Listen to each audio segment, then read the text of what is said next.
Oh, baby. You know what time it is? We got the motherfucking New York City maniac himself sitting in freaking Brooklyn. Where you live? Manhattan. That's where you're at, right, Frank? Manhattan, Manhattan. 167 West 71st Street. Hit me up. Yeah, so if you're living homeless in New York City, you got a place to stay. You can shit in my toilet, no questions asked. Come to my place. Nah, but we got Frank Moore back on the podcast. He's been a mainstay in the past. We did a community highlight. We got to talk about everything he's doing in the advertising world. We got to do another one of those one of these days. But today, we're talking about the good stuff. The Kansas City Chiefs. We're talking about them on the podcast. Only going to be talking about the Chiefs.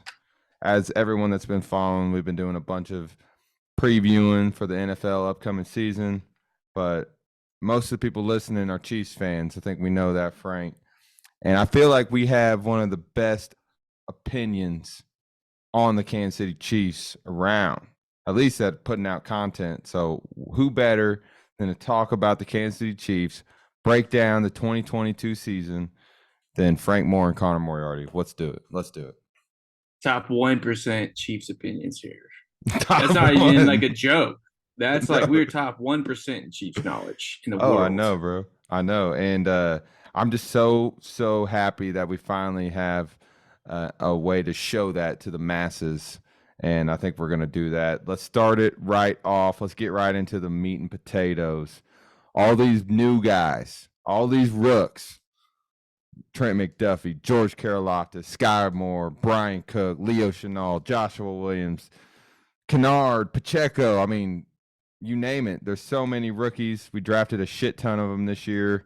Obviously, Tyreek Hill left. We'll talk about that a little bit here in a little bit. But I want to talk about all the new exciting faces, and that's the 2022 Chiefs rookies class. Start us off, Frank. What you got? So my expert analysis here, stud factor. We've at least six guys with stud factor potential here. Okay. Not even exaggeration. This isn't biased bullshit. I Real tell you, fast if though, it's what is a stud? Explain the difference between a regular draft pick and a stud caliber player. is he a stud? Is a guy you draft and it just gets you going. Like you start tingling in places you didn't know could tingle in your body. Oh You're like, yeah. who the fuck is this guy we drafted? You watch this highlight tape, boom, your balls drop, the tingle. Like, And I okay, can't this I guy's can't good. lie to you, bro. Pretty much every single person we drafted was one of them guys. Like you had to watch the highlight tape. I heard the name. I'm like, all right, it's the name sounds good. Okay, I'm seeing where he played college ball. Okay, had no idea who any of them were though. So this Right, right like here, you get hyped up for whatever player your team drafts, but like yeah. then you start diving into it a little bit. Dove in head first. These guys going to be studs. Starting off here with Trent McDuffie, 21st overall from Washington. Traded up to get him. Traded up, which I love because not only did we trade up to get him, but Bills really wanted this guy. So we completely cucked the Bills. We improved and we made the Bills worse, which I love because I love that. Bills are my team to fucking hate. And I knew that I learned that, draft night or whatever, but then all Bills fans just started talking up Elam, this guy from Florida. It's like, so now you're talking up your hand down, your second fiddle guy. We took the main dude, and you're all jealous. I hate Bills fans. I know. I Yeah, exactly. They wanted a Gucci purse and they came out with a fucking Dollar General fucking backpack out of this. And they're trying to make it seem that a dollar backpack is better, but no, no. no, So yeah. McDuffie here, first of all, the name McDuffie. We're gonna start each guy with his name. We're gonna rate the name here. You don't know, there's a coolness factor to each name. If your name is not cool, you're gonna fail in the NFL. Trent McDuffie, very similar to McMuffin, which Yeah. everybody loves a McMuffin. McDonald's. Duffy reminds me of Duff beer from Simpsons. I Yeah, mean, yeah. that's just two good points here. Trent, I mean, that's like a man name right there. Trent, just solid, clean. That's a guy who likes to fish. Her name's Trent. So just all around great fucking name. Give that an 8 out of 10. Okay. Great potential there. Definitely, definitely. Last 2 years, no touchdowns given up as a Really? cornerback. So Zero he's touchdowns. I'm you might have said it. I was trying to plug in my computer. It was almost about to die. He's been a starter at the University of Washington for 2 or 3 years. I believe 3 years. His first year, he was just kind of like a Okay. rotation guy. Yeah, yeah. But his last year, he did play. I looked it up. He played, of course, corner, safety, both strong and free, nickel, and he played some defensive line. What? Yeah. And so, Chiefs right now, they have Sneed and Rashad Finn. Fenton as their two Yeah. guys. As much as we hate in Sorensen, this defense needs that X factor, fucking Mr. Versatile guy. Yeah. And so Absolutely. when Sorensen wasn't fucking praying to the Mormon gods instead of playing football and he was sucking, he's playing this versatile role. He was balling out. We can put McDuffie here in that third, like, balling out fucking role. So Yeah, I feel great agree, and about it. I think that's definitely. I think going into the draft, besides replacing Tyreek Hill, I think the number one thing the Kansas City Chiefs were needing, was that kind of we need a shutdown corner, especially with all this damn talent in the division. Russell Wilson now there, Justin Herbert only getting better, Josh Allen, and the AFC East, Joe Burrow. I mean, you name it. So I definitely like that pick. What you got for the old George Caroloftus? Well, I Or you just want got to it? say one thing quick. It's Okay, arguably the okay, yeah. greatest quarterback division of all time with Wilson, Oh, Herbert, Carr, and Mahomes. So going cornerback first is great fucking move. But oh yeah. fucking the Greek man here, which I was gonna say that'd probably be your next best move. Get a guy that can go get the damn quarterback on the ground. And um Caroloftus, I'll be honest, when I first watched his tape, draft night, I was like, okay. But I was a little nervous. Seemed a little too I'm thinking of the proper word to use. Maybe a little too preppy. He kind of came off like that, maybe. I don't want to say just too white because there's obviously a lot of great white oh, you players, mean but like personality wise, like yeah, just his demeanor? yeah, yeah. Yeah, he seems. I don't know. To me, it seemed like he'd be a welder if he wasn't in the NFL. That's the vibe I Yeah, got. just a nice, humble welder. Yeah, a humble welder, which is honestly pass rusher. You want a humble ass. Look, and I'm just gonna fucking bend down and fucking weld this fucking metal together kind of guy. Yeah, you definitely do. That's what you look for. But I'll be honest, I heard everybody saying like, "Oh my God, Chiefs, they stole this one. This is the steal of the draft, baby." And I was like, "Okay, steal the draft." And then I don't know if you've seen much of the preseason games, bro, but he's got a sack in both the first two preseason games. Um, and I mean, I'm really excited about him. Him and Frank Clark have been hitting it off together. But go ahead on George K. Yeah, he's got some passes defended too, which is nice. And Yeah. Chiefs, they've had Chris Jones, who's a fucking second best defensive tackle in the league, but with no other pass rusher, you can just double, triple team Jones because there's no other Yeah. threat. Just having Yeah. just a slight threat there opens up the whole goddamn thing. Oh, So absolutely. they keep calling Caroloftus Bendy. I keep saying I've seen that a lot on Twitter. Like Never fucking heard nickname, that term. Bendy. No, it is like a trait, like Oh, he's Bendy. bendy. Oh, hey, this guy can get to the quarterback. He's real bendy. I Nah, like that. never I heard. like. Yeah, fucking this guy, you can do the downward dog pose before he fucking sacks the quarterback. He's very But nimble. about it, so he went to Purdue, and Purdue is one of those Boilermaker. colleges that's he's literally, I looked it up. He's the third best recruit they've ever gotten, and he's a 4-star barely. It's one Hey, of those Drew. colleges that's like it's more impressive actually if you say you're from Purdue and you're not on the football team because it's so academically prestigious. It's like, Yeah, oh, it's academically top notch, and their basketball team is pretty good. But I mean, I'll be honest. Can you name more than one other Purdue Boilermaker, and you can't name Drew Brees. I want to say Chris Paul, but then I know he went to Wake Forest. It's the Wake same Forest. colors. That's Yeah, how yeah. shitty their team is. It's I think like, Kyle Orton would be the other guy. Remember him? okay, if Kyle Orton is in one of your name comes up for your school, that is terrible. Like beyond terrible. That guy, oh my god, Kyle Orton. We won't talk about him, but Yeah. But no, so what would be so talking about the first round, McDuffie, Caroloftus. Who well, do you think? Colossus, go Go on. ahead. Go ahead. Do you have a couple more takes on old K Dog? Caroloftus here, he was rated as a top 10 pick, like early in the projections. That's why they keep saying he's a steal. Because his freshman year, he had 7.5 sacks, 70 tackles for loss, which is for a freshman, that is absolute baller. But then, next year was COVID year. He got COVID, fucked them all up. And then his previous season, he only got 4.5 sacks, but that's because he's on Purdue. Everyone else is complete scrubs. So they basically triple teamed him nonstop. Because take out Caroloftus, you're playing against scrubs. You're playing against So 2A, two star level prospects or something.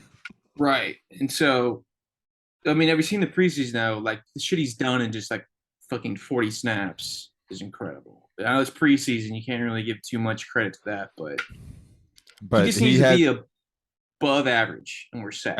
Above average to take the double team off Chris Jones, and we're good. And I'm hoping that, I mean, this isn't even Caroloftus, but hopefully Caroloftus comes in and, has that never ending motor. And more than anything, hopefully he wakes up Frank Clark. I've heard, a lot of great things about him and Clark have been working really hard together in this offseason. But that's one thing. If we can have Caroloftus at an above average grade, and then we can get Frank Clark for what the fuck we paid him for, oh my God. Because then you got Chris Jones handling everything in the middle. I think our linebackers are really improved. But yeah. Oh yeah, we'll get to that in a second. And name-wise, George Caroloftus. It's foreign, it's Greek. Yeah. I mean, Caroloftus is kind of a mouthful, but I've been seeing people on Twitter give him the nickname because he's Greek. It says Socrates, which I think is usually I hate the pun names. Ooh, Socrates. that is cool. That's cool. That is the sickest fucking nickname I've ever heard. I can get behind Socrates. That's awesome. So are we doing like a grade, like a 1 out of 10, or like A, B, C, D, E, F, or A through F grade for the names? Let's give him grades here. Like, go back to McDuffie. Give me your McDuffie grade. If I'm going McDuffie, Trent Mcduffie. I think that's a football name. I don't really like the name Trent, to be honest. Kind of seems like like that kid that was in the PE class that thought he was too cool to do any of the, to dress up for certain days when you're, just that, you see what I'm talking about. But I get the vibe, yeah. I'd go a B, just a passing grade B, because it is a football name. McDuffie's strong. Trent, B. It is a name grade we're doing, right? Yeah, name grade. Okay, see, I give it B plus. I really love McDuffie, but you're right. Trent is very like, I don't know. What about Caroloftus? Okay, without the nickname, 6. Socrates is a nickname though. That's a solid 8.5. Well, so wait, we just did B plus on Trent McDuffie, and now we're doing 6 for Caroloftus. I said B plus, not 6. No, you did for McDuffie, then for Caroloftus. Oh my, yeah. I just did 6. I did the same fucking goddamn sentence. Okay, C without the fucking nickname. B plus with the fucking nickname. George. Oh, dude, I think the nickname holds weight. The nickname is an A. The name George throws me off. I think that George the jungle. Yeah, Um, people were trying to say they're trying to make his nickname Furious George instead of Curious George, and I'm like, no, like no, that Socrates, would have been we gotta very go with bad. that. That'd been very bad. Um, so there's my question. Between the two first rounders, McDuffie, Caroloftus, who you think has a bigger impact year one? I think it's be Loftus. I, I like I know agree. I said preseason, you can't really judge too hard because I think Lions went undefeated in preseason the year they went 0-16 in the regular season, Hmm. but he's got that bend, man. He's a bendy guy. He's got the So bend to him. Yeah, I would agree. I hope McDuffie's the truth. I think he will be good. I think it's just cornerback's such a harder position. One of the hardest positions in football. He might have a little bit of a learning curve, especially when he's dealing with Devontae Adams and people like that. But yeah, definitely excited about both of those picks. Let's try and move a little faster through these guys. We yeah, we got Sky Moore here. Yeah, Uh Eastern Michigan, 5'10", second round pick 22. I've He was named him just my unsung hero. I think Sky Moore. I'm really hoping has a huge impact this year, but we'll see. But go ahead. Yeah, speaking of huge, he has the hugest hands out of any wide receiver this draft, which huge hands does Means mean big cock, which means bigger confidence. a lot And of I don't know about confidence. you, most cornerbacks give small dick energy to me. They So do. just from a cock comparison standpoint, he's going to be easily dicking them down, no Oh, problem. and we haven't even got. And once we get to the grade for the name, I mean, Sky Moore, it's got to be at the Oh, top of the 2022 class. But let basically, what me I'm let me give a stat real quick, then we'll get to go the ahead, go ahead. fucking. His stats were 94 catches, about 1,300 yards, 10 TDs, with some, bullshit no name quarterback. That's pretty good, right? What Western Michigan, right? Eastern. Eastern? Shit might be Western. It's Western, dude. I don't know. These fucking Anyhow, bullshit that's not important. D2 He's a rules. Kansas Yeah. City Chief. Yeah, exactly. Yes. But yeah, no, that's very impressive. I I'm interested to see. I want to see. Basically, when I watched Sky Moore this year, I've watched a little bit in the previews preseason. I'm always comparing him to Tyreek Hill, and I think a lot of our fan base is going to do that just because they're going to put him as the guy that is replacing Tyreek Hill. But really, the guys that replaced Tyreek Hill were basically half the draft class. But Sky Moore, Juju, and MVS. Those are three receivers in exchange for Tyreek Hill. I'm really hoping Sky Moore can just be that guy that, if we could have a guy that has a huge impact, but he's on his rookie contract, that'd be really big for us. Oh yeah. And there's a stat about him I saw. He led all of college in slant route yards and catches. You're the quarterback guy at the quarterback minds. What the fuck does that mean? That means uh dude is quick, gets open, he's a chain mover, has a lot of confidence from his quarterback. His quarterback got confidence in him, and that probably has something to do with the big dick aspect. Um, Oh yeah.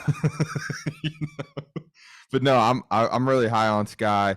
I'm gonna beat you to it. I'm gonna give that grade an A- because we just can't be too hard on just 100% A. That's an A- name, and you're not really thinking twice about it. So I'm in the A+ name. Sky with two Y's. Okay, Any other two position, Y's, yeah. it would be A-, but for receiver, his name's fucking Sky. And sure, I'm biased here. My last name's Moore. That Oh yeah, I absolutely forgot. factors in for That sure. definitely does. Yeah, we don't. Um, There's no more representation in the and we NFL. there isn't, and anytime he has a good play, we can always send out that GIF, the Star Wars Oh more. yeah, Oh yeah, so much so potential there with the last name. potential. That's all we're looking for here. Yeah, So next up, we got Brian Cook, second Brian round Cook, pick number 30, 6'1" safety. 30th pick of the second round. Exactly. Okay. And he's like a hit stick guy, basically. Yeah. 96 tackles last year. He's again, Sorensen, sure he was dog shit, but he would have no problems on any given tackle, give himself CTE to hit you as hard as you can. I think he's the same way. Like Oh you yeah. kind of need that kind of guy. Just keep wide receivers on their toes. Like shit, there's that motherfucker who doesn't give a shit about his brain. He could hit me. Yeah. You always do need that. Um, we're spending way too much time on rookies here. Let's go on to the next one unless you got something special for O'Brien. One last. Apparently, Okay. Buttery Thunder is his middle name. I don't But know if that's true or not, but wait, I no. saw that multiple sources said Buttery Thunder is his middle name. Can't lie to you. I like it. I do like it. I don't know if it's true or not, but let's move on. This is Buttery Thunder. That's an A+ name. That is definitely an A plus. Next pick is Leo Chanel, third round, linebacker, Wisconsin, 6'3", 250. For a Stat line, linebacker, yeah, he's a this name might be better than Sky Moore's. Just saying. Go ahead. Leo Chanel, dope name. It's very smooth and quick. His stat line's the most impressive. 115 tackles, 8 sacks, 18 and a half tackles for losses.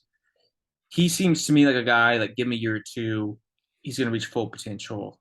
He knew works on his covers a little bit, I've heard, but if he becomes just slightly above average, Gay, Bolton, Chanel, that's a fucking great trio of Oh my linebackers. God.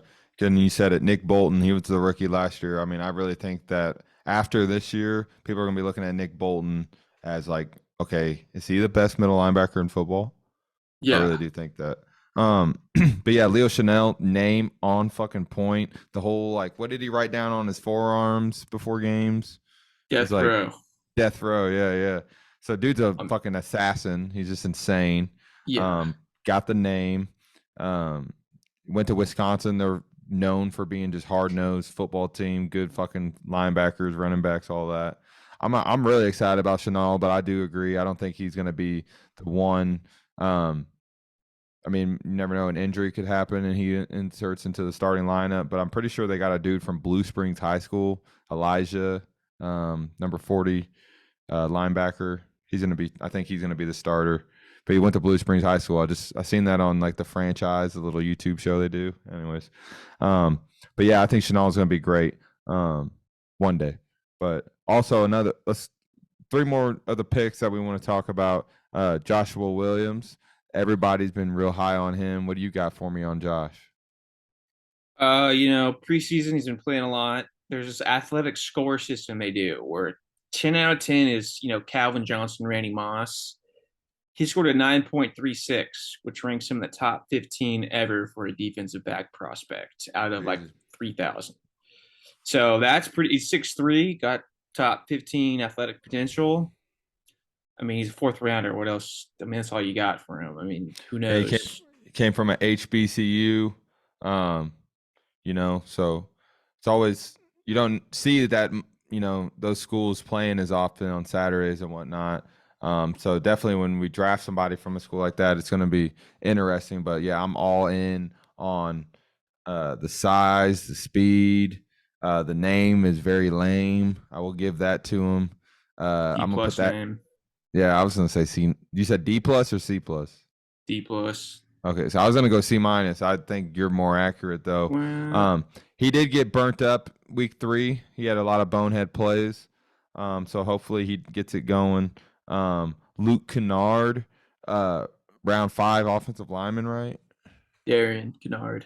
Darien Canard, Luke Kennard. So I this think guy he's a apparently, basketball player, Luke Kennard. yeah, this guy was rated like first round draft prospect, but apparently he went to the draft combine and he's a very far right guy and was wearing like fuck Hillary Clinton t-shirts and that made people turned off or something. And I'm so left wing, I would fucking give a hand job to Bernie Sanders. I don't give a fuck if he is so right wing. If he can fucking, he's a first round talent. We in the 5th rounds.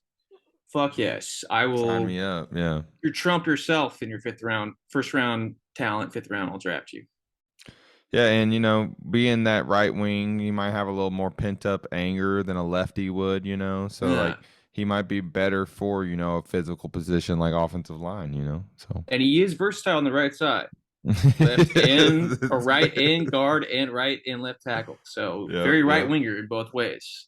Oh yeah. So Darien Canard, that's a, I mean, I don't know, C plus name. It's Yeah, B Yeah. minus. Kind of cool name, but I seen like a projection that he would make the 53-man roster, but yeah, he'll be backing up on the offensive line. But we'll see what happens with him. But I guess the guy that might have been getting the most buzz in training camp so far. How do you pronounce it though? ooh, Darien Canard. No, Isaiah Pacheco.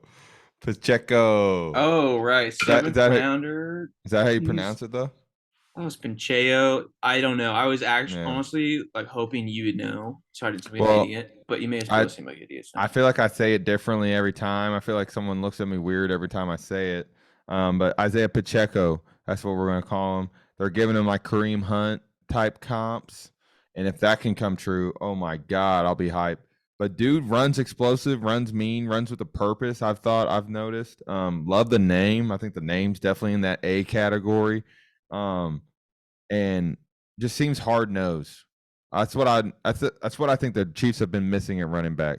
A hard nosed player. Clyde, the glide, oh, that's cute. We need Isaiah, the fucking hammer bull. Poncho. Poncho.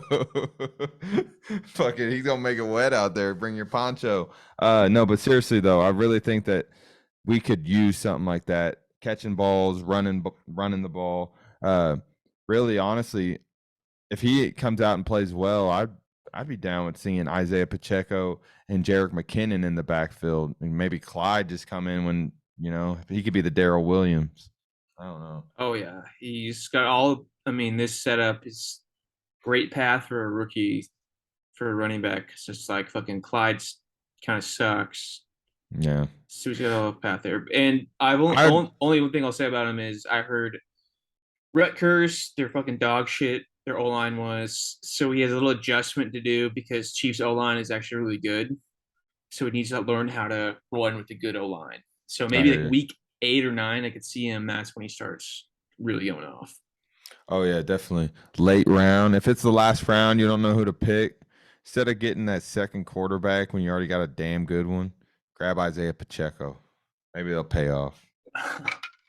And So yeah, those there's two were other draft picks, but they're 7th rounders that I mean, DBs, right? who cares? Like it'll be lucky if they make the team, so we'll skip them. Yeah, actually, I'm pretty sure they're going to make it as cornerbacks. They're both DBs, I think. They're all high on them, but at the end of the day, I mean, until we're seeing them play on actual Sundays, that's why I didn't want to spend a whole lot of time on the rookie class, or at least I would love talking about them, but evaluating what we've seen so far, just because really at the end of the day, none of it matters. You know, none of it really matters. The only time it's going to matter is when we're seeing them play on Sundays, on the big show. But But uh, in the grand scheme, none of this matters. We all die in in the life. in the grand scheme, yeah, you know, we just need to be happy for the moment. That's what we need. This is fucking All right, that was a great, solid, yeah. smooth way into a segment to the next point. Everybody, Oh yeah, me. segue. So new additions. Let's do that. Rookies, new additions, and then before we get into our Mahomes we're gonna be doing a Mahomes jerk off session every single show for you guys. This show is eventually gonna have some structure to it. This is our first ever time. I'm telling you, by week 2 in the season, we're gonna be fucking lighting it up. But I'm saying we're gonna do new additions, Frank, and then we'll roll into who left: Tyreek Hill, Tyrann Mathieu. I guess we could talk about Demarcus Robinson, Daniel Sorensen. God dang. Okay, we got 10 minutes. All right. So we got to move. You start us off, man. So new additions. Juju Smith Schuster, Marquez Valdez Scantlin, Justin Reed, Carlos Dunlap. That one was more recent. What I will say is obviously I think you would probably take Tyreek Hill over Juju and MVS. I mean, just would you rather have Maybe with the addition of Sky, I don't know. Like, yeah. What I will say though, with us losing Tyreek, I've said this on. We can kind of do this new edition departure altogether. Us losing Tyreek, I think, is going to open the door to Mahomes being able to feel open again. I feel like he was always having to look for uh, Tyreek Hill. I think Tyreek Hill behind closed doors would probably even get a little flustered because there was games where you'd only have 2, 3 catches, no tutties or whatever. But I just think the offense is going to be so much more competent, so much more potent, just because he's going to be spreading the ball around. We've seen it in the preseason, 9 fucking people touching the ball and whatnot. We got so many tight ends. Jody Fortson's healthy. Blake Bell, Noah Gray. We haven't even mentioned the best tight end in football, Travis Kelce. We got a lot of people to feed the ball to, along with Juju MVS. I think what they've done, we don't have that clear-cut superstar number 1 wide receiver, but I don't think we need it. We got the best tight end in the game, and we got the best quarterback in the game, and we have competent players. We have speed, size, and athleticism. I love it. And then I'm going to finish up this part, and then I'll get your take. But Justin Reed, I think I would take Justin Reed over Tyrann Mathieu. Tyrann Mathieu seems like all he does anymore is talk on Twitter. I love Tyrann in certain moments. Don't get me wrong. He always knew where to be at, it seemed like. But let's be honest. A lot of his interceptions were always the most gimmicky interceptions. I know you know that. But he didn't seem like he wanted to stick his nose in and make a play ever tackling. Justin Reed, I feel like, is opposite of that. And then just having Carlos Dunlap, he takes in that Melvin Ingram role, that vet, that, pass rusher. So I like that pickup for him too. But my rant's over. Yeah, I think we can blow through this pretty quick. We're swapping elite number 1 wide receiver for more depth, which I think is good because we have and young talent options with the draft. Half of our draft picks, Like I said, I think Reed's an upgrade. Dunlap, he's basically replacing Melvin Ingram. Yeah. Gives us that extra select pass rusher guy. I love all those pickups so fucking much. And another guy to, mentor George Karlaftis. So I like that too. Exactly. Then we also have I wanted to get your take. Tyreek Hill,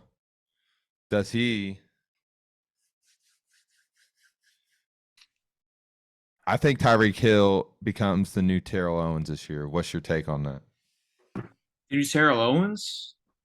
In the sense of just team obliterator. I think by week 8, Tyreek Hill is 25th in receiving yards, and he only has 2 touchdowns on the season, and he's going to start being a fucking cancer, bro. and there's going to be, you're going to start seeing rumors.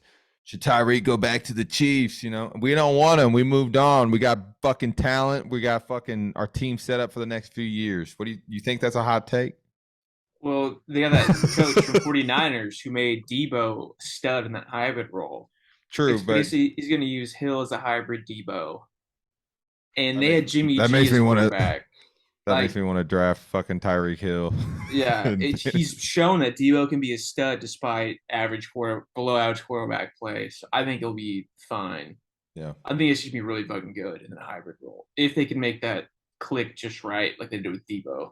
Yeah, absolutely. So what I'm thinking here, Frank, we're down to 5.5 minutes on the Zoom. Let's do our Mahomes jerk off session, and then next week, the week of, the first week of the season, we'll do just a whole we'll do a whole podcast, on the schedule, picking the games. Just gonna say the same exact thing. All right, let me give you these. See the chemistry we got here, folks. Thank you it's like so Bad. much. It's Walter White and Jesse Pinkman. Jesse Pinkman, that's me. I'm Jesse. I can't keep getting away with this. All right, time for fucking. We should call it something Mahomes bitch, like science bitch. That's what the segment should be called. Yeah, we'll figure out that name. We got okay. Here's the first stat we got here: most career games with 400 passing yards and 5 touchdowns. They all have 3. They're tied. Joe Montana, Marino, retired, Manning, retired, Mahomes, and those 3 26. Yes, and he's matched these absolute elite games. Wait, can I stop you for 1 second? The reason why we wanted to do this segment is because I feel like this past offseason, Patrick Mahomes has received so much hate, and maybe it's not even hate. Maybe we're just perceiving it as hate. But people are just slandering this man's name and acting like people are trying to act like Josh Allen is the better quarterback. Joe Burrow is a better quarterback. And it's just, so basically we wanted to make this session, the Mahomes jerk-off session, name to be decided later, just to kind of combat that. So, Frank, sorry to interrupt. Just wanted to kind of mention that. But 400 yards passing, 5 touchdowns, only 4 people, and Mahomes is one of them, right? Exactly. 3 games of him, and he'll surely break that next season. So next stat here, it's a little complicated, more stats here. It's everyone's first 4 years as a start, first 5 years as a starter. So this includes Mahomes' one game he played his first year. One game. Mahomes, Yeah. it's out of Drew Brees, Brett Favre, Brady, and Manning.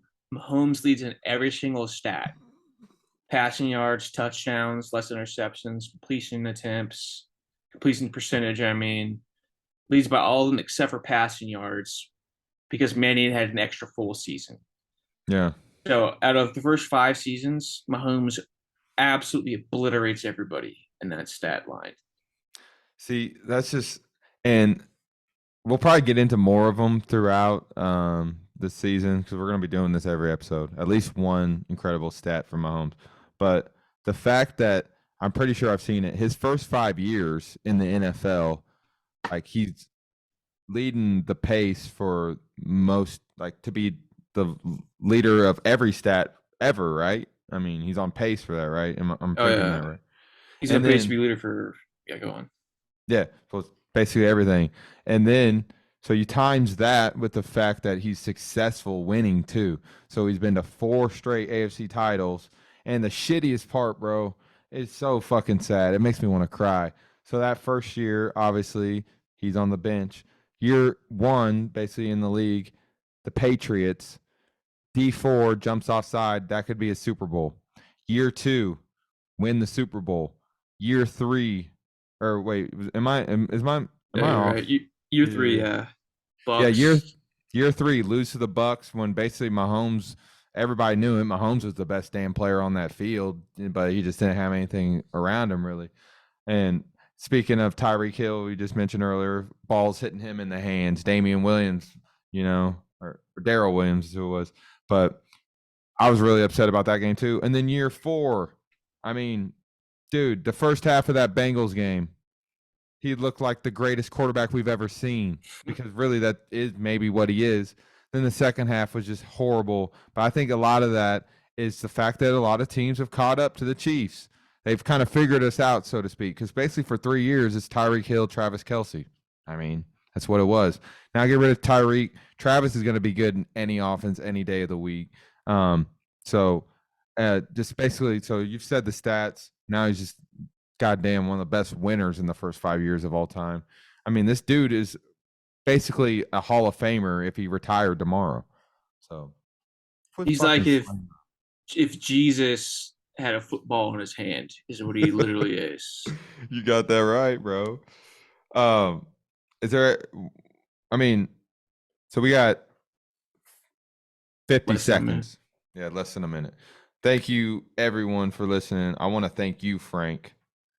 Now, if this Thank you. podcast, if this episode seemed a little bit, you know, unorganized or whatever, that's gonna get hashed out. This is episode 1.